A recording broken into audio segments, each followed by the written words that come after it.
नमस्कार मित्रांनो, स्वागत आहे तुमचं जॉब गुरु या आपल्या यूट्यूब चॅनलवर. मित्रांनो, अजून एक सरळ सेवेची जाहिरात प्रसिद्ध झालेली आहे. याच्या अगोदर देखील आपण व्हिडिओ बनवून याची माहिती घेतलेली होती, परंतु आजपासून ऑनलाईन अर्ज सुरू होत आहेत. 23 मार्चपासून ते 12 एप्रिल 2024पर्यंत ऑनलाईन फॉर्म कसा भरायचा, कुठली पदं आहेत, पात्रता वगैरे सर्व माहिती आपण या व्हिडिओमध्ये पाहणार आहोत. त्यासाठी हा व्हिडिओ शेवटपर्यंत पाहत राहा. तर बघा मित्रांनो, याच्यामध्ये गट ड पासून गट क ची सर्व पदं सरळ सेवेने भरली जात आहेत. परमनंट जॉब असणार आहे. जसे की पाहू शकता, सिपाई, संगणक सहाय्यक, लिपिक, वायरमॅन, मिस्त्री, प्लंबर, स्वच्छता निरीक्षक, सुरक्षा निरीक्षक, जनसंपर्क अधिकारी, त्यानंतर सुरक्षा निरीक्षक, भांडारपाल, अभिरक्षक, मास मीडिया प्रमुख, लेखपाल, software engineer, hardware engineer, network engineer आणि सहाय्यक व्यवस्थापक धार्मिक अशी विविध पदं आहेत. मित्रांनो, टोटल 47 जागा या ठिकाणी भरल्या जात आहेत. तर मित्रांनो, या सर्व पदांसाठी पाहू शकता वेतन श्रेणी तुम्हाला परमनंट जॉब आहे. जसे की मित्रांनो, गट ड ची जी पद आहेत, जसं की सिपाई हे पद आहे, याला पाहू शकता 15,000 ते 47,600 इतका पगार आहे. प्लस याच्यामध्ये सर्व भत्ते तुम्हाला असणार आहेत. त्यानंतर लिपिकसाठी देखील पाहू शकता 19,000 ते 63,200 प्लस भत्ते. प्रत्येक पदाची वेतन श्रेणी तुम्हाला या ठिकाणी गव्हर्नमेंट रूलनुसार या ठिकाणी भेटणार आहे. तर मित्रांनो, ही जी पदं भरली जात आहेत, श्री तुळजाभवानी मंदिर संस्थान तुळजापूर अंतर्गत ऑलरेडी मित्रांनो ही जाहिरात येऊन गेलेली आहे, परंतु आजपासून याचे ऑनलाईन अर्ज सुरू होत आहेत. IBPS कंपनीमार्फत मित्रांनो तुमचे फॉर्म भरले जाणार आहेत. फॉर्म कसा भरायचा ते व्हिडिओच्या शेवटी आपण पाहणारच आहोत. तर बघा मित्रांनो, सरळ सेवेने ही भरती असणार आहे. गट ड ची आणि गट क ची ही पदं आहेत. तर याच्यामध्ये मित्रांनो तुम्हाला फीज जी असेल खुल्या प्रयोगाला 1,000 रुपये, मागासवर्गीय उमेदवार जे आहेत त्यांच्यासाठी 900 रुपये फीज असणार आहे ऑनलाईन पद्धतीने. तर पहा मित्रांनो, याच्यासाठी पात्रता जर आपण बघितली, जसं की सिपाई हे जे पद आहे मित्रांनो फक्त 10वी पासवरती भरलं जातं आहे.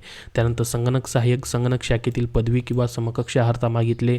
लिपिक टंकलेखकचे जे पद आहे मित्रांनो, याला कोणत्याही शाखेची पदवी, MSCIT, त्याच्याबरोबर मराठी 30, इंग्रजी 40, टायपिंग तुमची असणं गरजेचं आहे. याच्यामध्ये कुठलीही एक्सपिरियन्सची गरज नाही.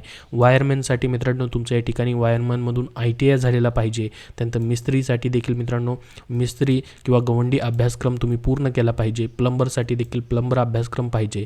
त्यानंतर स्वच्छता निरीक्षकचं जे पद आहे, कोणत्याही शाखेची पदवी आणि स्वच्छता निरीक्षकची पदवी तुमची असणं गरजेचं आहे. सहाय्यक सुरक्षा निरीक्षक याच्यासाठी मित्रांनो कोणत्याही शाखेची पदवी पाहिजे. मात्र इथं उंची तुमची 165 सेंटीमीटर पुरुष उमेदवारांना मागितलेली आहे. या ठिकाणी पाहू शकता महिला उमेदवारांना 157 सेंटीमीटर उंची पाहिजे. बाकी कुठलीही मित्रांनो या ठिकाणी तुमची एक्सपिरियन्सची वगैरे गरज नाही, फक्त उंची या ठिकाणी लागणार आहे. सहाय्यक जनसंपर्क अधिकारी याच्यासाठी BSW असेल किंवा BBA असेल किंवा जनसंज्ञापन पदवी BJ झालेला असेल तुमचं तर अप्लाय करू शकता. स्वच्छता निरीक्षकची पुन्हा एकदा या ठिकाणी मित्रांनो दुसरी पोस्ट आहे. सुरक्षा निरीक्षक परत मित्रांनो कोणत्याही शाखेतील पदवी आणि या ठिकाणी फक्त उंची मागितले. भांडारपालची पोस्ट आहे, यालाही मित्रांनो लिपिकप्रमाणे कोणत्याही शाखेची पदवी आणि इंग्लिश 40, मराठी 30, टायपिंग सर्टिफिकेट या ठिकाणी पाहिजे.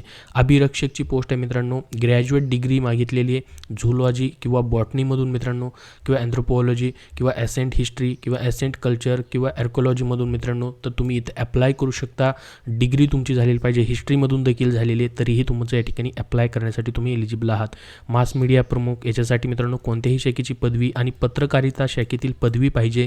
जनसंपर्क अधिकारी याच्यासाठी देखील BSW, BBA किंवा BJ झालेलं पाहिजे. त्यानंतर लेखपाल याच्यामध्ये मित्रांनो BCom तुमचं झालेलं आहे तर तुम्ही इथं डायरेक्टली अप्लाय करू शकता. त्यानंतर सॉफ्टवेअर इंजिनियरची पोस्ट आहेत, हार्डवेअर इंजिनियर त्या याच्यामधून मित्रांनो तुमचं संगणक अभियांत्रिकीमधून पदवी झालेली पाहिजे. त्यानंतर सहाय्यक व्यवस्थापक धार्मिक हे जे पद आहे याला कोणत्याही शाखेची पदवी तुम्ही असाल तर अप्लाय करू शकता. इथं कुठेही एक्सपिरियन्सची गरज त्यांनी दिलेली नाही आहे. तर मित्रांनो, ही झाली तुमची शैक्षणिक पात्रता. आता ही जी पदं भरली जात आहेत मित्रांनो, यासाठी पहा ऑफिशियल वेबसाईटवरती इथं तुम्हाला ऑनलाईन ॲप्लिकेशन करण्यासाठी लिंक उपलब्ध झालेली आहे. इथं तुम्हाला क्लिक करायचं आहे किंवा डिस्क्रिप्शन बॉक्समध्ये आणि आपल्या टेलिग्राम चॅनलवरती तुम्हाला लिंक दिलेली आहे. बघू शकता IBPS कंपनीचे मित्रांनो ऑनलाईन ॲप्लिकेशन करण्यासाठी पोर्टल आजपासून सुरू झालेलं आहे. इथं तुम्हाला काय करायचं आहे, क्लिक हिअर फॉर न्यू रजिस्ट्रेशनवरती क्लिक करायचं आहे आणि तुम्हाला अगोदर रजिस्ट्रेशन फॉर्म भरून घ्यायचं आहे, ज्यामध्ये मित्रांनो तुमचं फर्स्ट नेम टाकायचं आहे. फर्स्ट नेम टाकताना एक्झॅक्टली मित्रांनो तुमचे जे 10वी 12वीचे मार्कशीट आहेत किंवा तुमच्या डॉक्युमेंटवरती जे नाव आहे ते टाका. त्यानंतर या ठिकाणी मिडल नेम, लास्ट नेम टाकून घ्यायचं आहे. मोबाईल नंबर टाकायचा आहे जो तुमच्याकडे येतो आणि इथं ईमेल ID टाकायचा आहे. ईमेल ID टाकताना @च्या अगोदरचा ईमेल ID इथं टाकायचा आहे आणि त्यानंतर डोमेन नेम जसं की gmail.com इथं सिलेक्ट करायचं आहे. खाली या ठिकाणी तुमचा पूर्ण ईमेल ID टाकायचा आहे. हा सिक्युरिटी कोड टाकून सेव्ह आणि नेक्स्टवरती तुम्हाला क्लिक करायचं आहे. त्यानंतर पहा तुमच्यासमोर अशा पद्धतीने तुमचं प्रोव्हिजनल रजिस्ट्रेशन नंबर आणि तुमचा पासवर्ड येईल. त्याच्यानंतर खाली यायचं तुम्हाला आता इथं तुमचा स्कॅन केलेला फोटो तुम्हाला अपलोड करायचा आहे आणि इथं स्कॅन केलेली सिग्नेचर अपलोड करायची आहे. कन्फर्म करून तुम्हाला या ठिकाणी नेक्स्ट बटनावरती क्लिक करायचं आहे. त्यानंतर तुमच्यासमोर डिटेल्स भरण्यासाठी ऑप्शन येईल, ज्यामध्ये पहिल्यांदा तुम्हाला तुमची पोस्ट सिलेक्ट करायची आहे. बघा या ठिकाणी सर्व पोस्ट तुम्हाला दाखवलेली, शिपाई असेल, त्यानंतर संगणक सहाय्यक असेल, भांडारपाल असेल, इंजिनियर असेल, लिपिक टंकलेखक असेल. तुम्हाला जे पद पाहिजे ते पद तुम्हाला या ठिकाणी सिलेक्ट करायचं आहे. तुमची कॅटेगरी तुम्हाला सिलेक्ट करायची मित्रांनो. या ठिकाणी प्रवर्ग, तुमची जी पण कॅटेगरी असेल ती प्रवर्ग सिलेक्ट करा. त्यानंतर या ठिकाणी तुम्हाला एस नो सर्व करायचं आहे. या ठिकाणी तुमचं प्रकल्पग्रस्त तुम्ही आहात का, त्यानंतर नॉन क्रिमिनलमध्ये येतात का, त्यानंतर तुमच्याकडे या ठिकाणी आर्थिकदृष्ट्या दुर्बल घटक प्रमाणपत्र आहे का, खेळाडू आहात का तुम्ही, हे सर्व तुम्हाला एस नो करायचं आहे. त्यानंतर तुम्हाला खाली पहा इथं परीक्षा केंद्र सिलेक्ट करायचे आहे मित्रांनो. पुणे, सोलापूर, छत्रपती संभाजीनगर, बीड, लातूर, नांदेड आणि धाराशिव या ठिकाणी मित्रांनो महत्त्वाच्या सिटीजमध्ये तुम्हाला परीक्षा सेंटर देण्यात आलेलं आहे. त्याच्यानंतर तुमची डेट ऑफ बर्थ सिलेक्ट करायचे. या ठिकाणावरनं मित्रांनो तुम्हाला हे सर्व वाचून एस नो करायचं आहे. इथं तुमचा ॲड्रेस टाकायचा आहे मित्रांनो. तुमचा ॲड्रेस परमनंट आणि या ठिकाणी करंट ॲड्रेस टाकायचा आहे. आणि त्याच्यानंतर इथं हे चूज ॲड्रेस फॉर GST इन्व्हॉइसिंग इथं करस्पॉन्डिंग ॲड्रेस करू शकतात. त्याच्यानंतर तुम्हाला या ठिकाणी व्हॅलिडेट युअर डिटेल्स करायचे आहेत आणि सेव्ह आणि नेक्स्टवरती क्लिक करायचं आहे. त्यानंतर तुमच्यासमोर एज्युकेशन डिटेल्स भरण्यासाठी ऑप्शन येईल पहा, ज्यामध्ये पहिल्यांदा तुम्हाला 10वीचं टाकायचं आहे, परीक्षा मंडळ, त्यानंतर इथून तुमची कधी उत्तीर्ण झाला 10वी ते टाकायचं आहे आणि इथं पर्सेंटेज टाकून इथून तुम्हाला ग्रेड सिलेक्ट करायचं आहे. त्यानंतर 12वी, ITI, डिप्लोमा जे पण तुमच्याकडे एज्युकेशन असेल ते तुम्ही सर्व टाकू शकतात. तुम्हाला काय एक्सपिरियन्स असेल तर या ठिकाणी टाकू शकता किंवा एक्सपिरियन्सची या ठिकाणी गरजही नाही, तुम्ही असं सोडू शकता.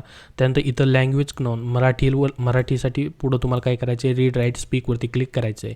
इतर कुठल्या लँग्वेज येत असतील तर ते या ठिकाणी तुम्ही टाकू शकतात. त्यानंतर तुम्हाला व्हॅलिडेट डिटेल्स करायचे आहेत आणि सेव्ह आणि नेक्स्टवरती क्लिक करायचं आहे. त्यानंतर तुमच्यासमोर तुमचा पूर्ण फॉर्म ओपन होईल. फॉर्मच्या शेवटी तुम्हाला यायचे मित्रांनो, तुमचं जर मॅरेज झालेलं असेल, मॅरेज म्हणून तुम्ही सिलेक्ट केलेलं असेल तर तुम्हाला किती मुलं आहेत ते टाकायसाठी ऑप्शन येईल पहा. इथं तुमची जेवढी मुलं आहेत ते इथं या पहिल्या रकान्यामध्ये टाकायचं आहे. त्यानंतर 28 मार्च 2006 नंतर किती मुलं जन्माला आलेली आहेत तेही तुम्ही इथं टाकू शकतात. म्हणजे जर 28 मार्च 2006 नंतरच तुम्हाला या ठिकाणी मुलं असतील तर सेमच मुलं येतील. इथंही सेम आणि इथंही सेम येईल पहा. आणि त्यानंतर जर 2006 नंतर जन्माला आलेली मुलं असतील तर त्यांच्या या ठिकाणी डेट ऑफ बर्थ या ठिकाणी टाकायची आहे तुम्हाला. आणि त्यानंतर इथं आय ॲग्रीवरती क्लिक करायचं आहे आणि कंप्लीट युअर रजिस्ट्रेशनवरती क्लिक करायचं आहे. त्यानंतर तुमच्यासमोर आता अपलोड डॉक्युमेंटचं ऑप्शन येईल, ज्यामध्ये तुम्हाला फक्त मित्रांनो लेफ्ट थंब इम्प्रेशन अपलोड करायचं आहे इथं पहा. त्यानंतर हँड रिटन डिक्लेरेशन इथं अपलोड करायचं आहे. हा सिक्युरिटी कोड टाकायचा आहे आणि सेव्ह आणि नेक्स्टवरती क्लिक करायचं आहे. आता हँड रिटन डिक्लेरेशनचा फॉर्मॅट कसा असतो तोही तुम्हाला दाखवतो. त्यासाठी काय करायचं पहा, तुम्हाला एक कोरा पेज जो आहे तो घ्यायचा आहे A4 साईजचा. त्याच्यामध्ये तुम्हाला स्वतःच्या हँड रिटननी लिहायचं आहे I name of the candidate. इथं तुमचं कॅन्डिडेटचं नाव टाकायचं आहे. Hereby declare that all the information submitted by me in the application form is correct, true and valid. I will present the supporting documents as and when required. एवढंच लिहायचं आहे तुम्हाला. फक्त इथं सही वगैरे करायची काही गरज नाही. एवढं फक्त लिहून तुम्हाला हे स्कॅन करून अपलोड करायचं आहे.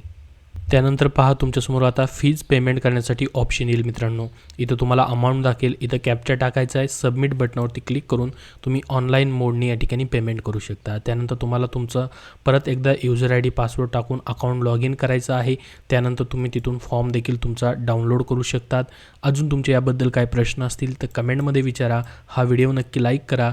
त्याचबरोबर तुमचे काही प्रश्न मित्रांनो असतील तर नक्की विचारा, जेणेकरून सर्वांना देखील समजतील. धन्यवाद.